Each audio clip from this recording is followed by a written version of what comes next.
Welcome to Deep Roots, Open Skies, a podcast dedicated to exploring the defining moments that shape our lives. I'm your host, Lakisa.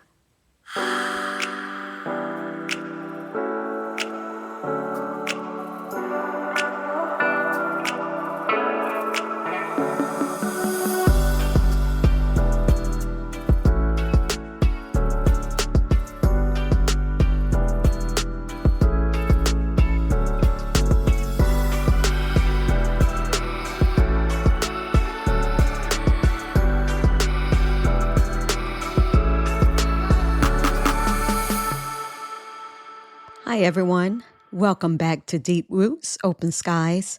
I'm your host, Lakisa, and today we're inviting you to a topic as juicy as a Georgia peach in summer, forgiveness.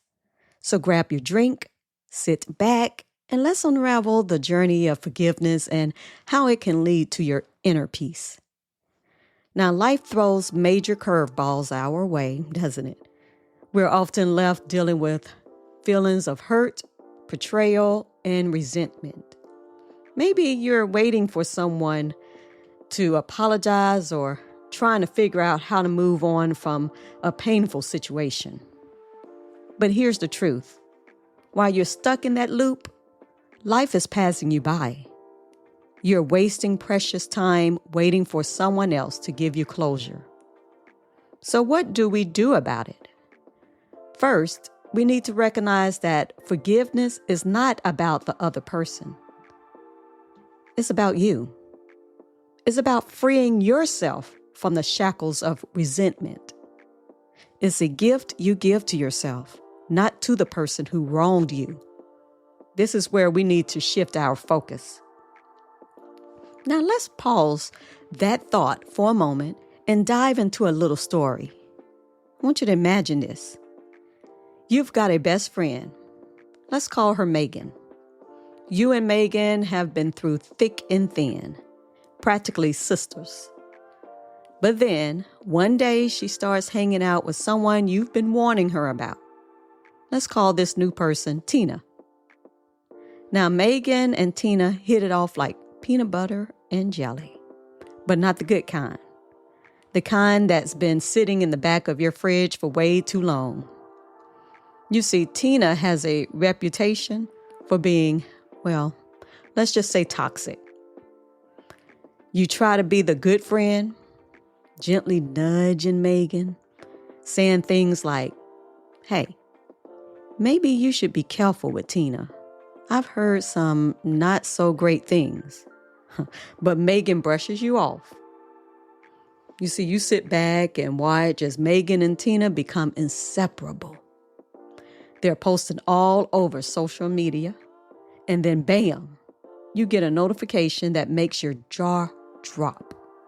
Megan has posted something online that feels like a direct shot at you. Some friends need to learn to mind their own business. Hashtag real friends only. Ouch. At this point, you're standing there in disbelief, thinking, did she really just throw me under the bus for someone I warned her about? The betrayal feels like a kick in the gut. But here's where the journey of forgiveness begins. You see, you have a choice. Either retaliate or take a deep breath and think, this is her thing, not mine. So you decide to step back. You unfollow her on social media just for your own sanity. Because let's face it, you don't need that negativity in your life. You focus on yourself, your other friendships, and your passions. Now here's where it gets interesting. A few weeks later, Megan reaches out, asking if you can talk. It turns out Tina wasn't the friend she thought she was. She's been spreading this gossip, not just about you, but about Megan too. Megan realizes she's been played and coming back to you apologizing. Now, this moment of vulnerability becomes a true test of friendship. You both laugh about how ridiculous the situation was and bond over your shared disdain for Tina. The lesson here? Well, sometimes you have to let people make their own mistakes.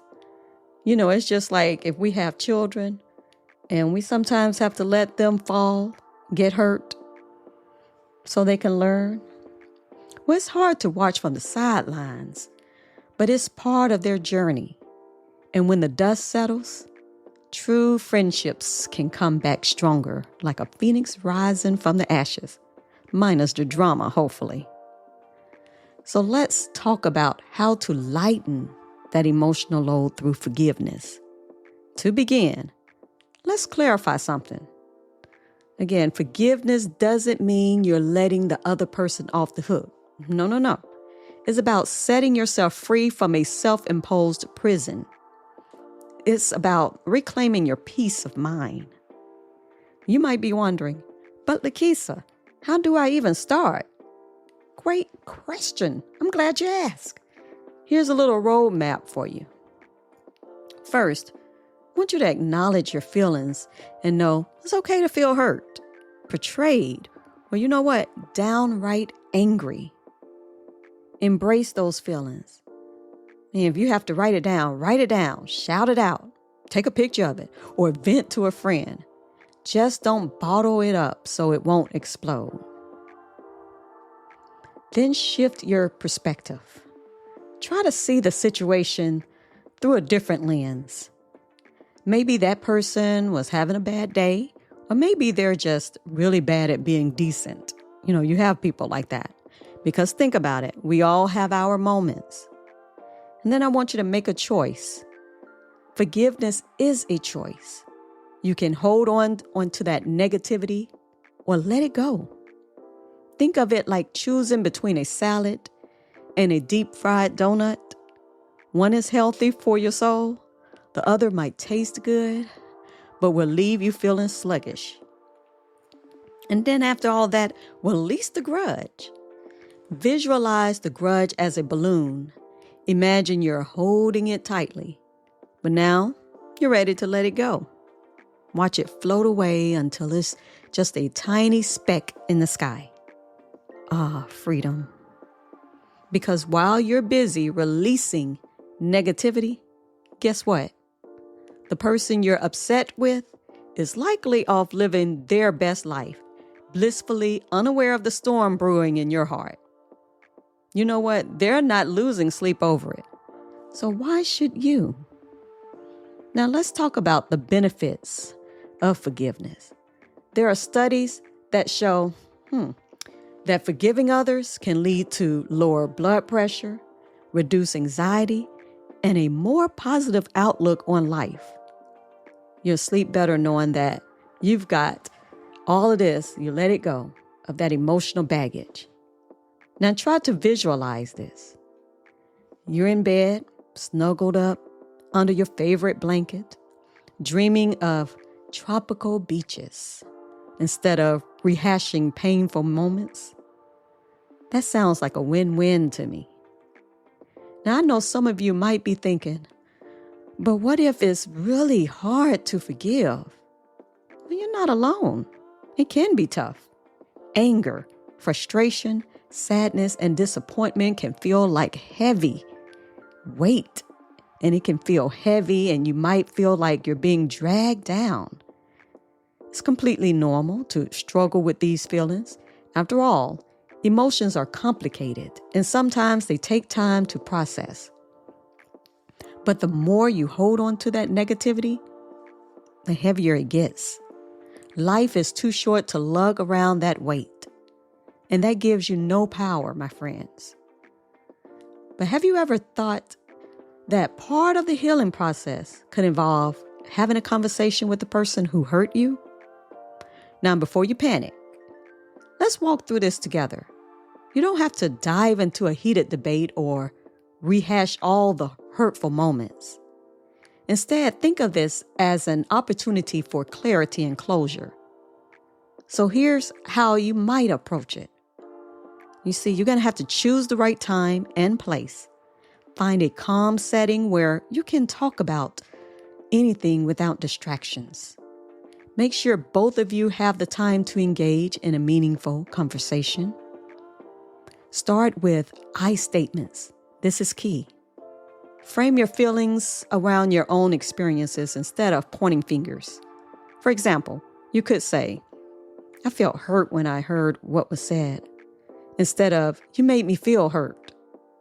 This reduces defensiveness and opens the door for understanding. Express your feelings. Be honest about how their actions impacted you. Share your emotions without blaming them. Something like, I felt really sad when our friendship changed because it meant a lot to me, can communicate your feelings effectively. And then listen actively. Give them a chance to respond. They might have their own perspective or might not even realize the impact of their actions.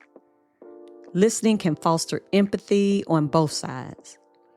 Then I want you to end on a positive note.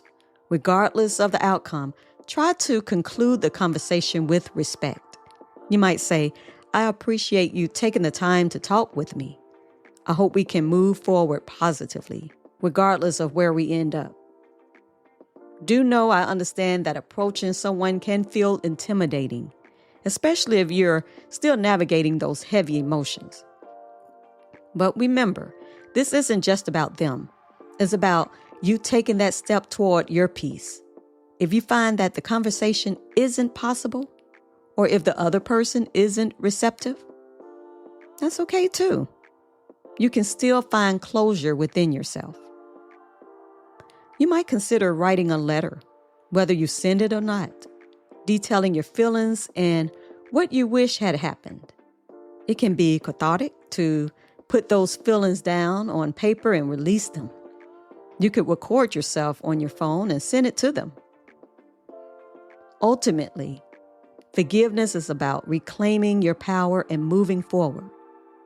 It's about letting go of the past and negativity that no longer serve you. It's important to recognize that forgiveness is not a one-time event, because it's a process.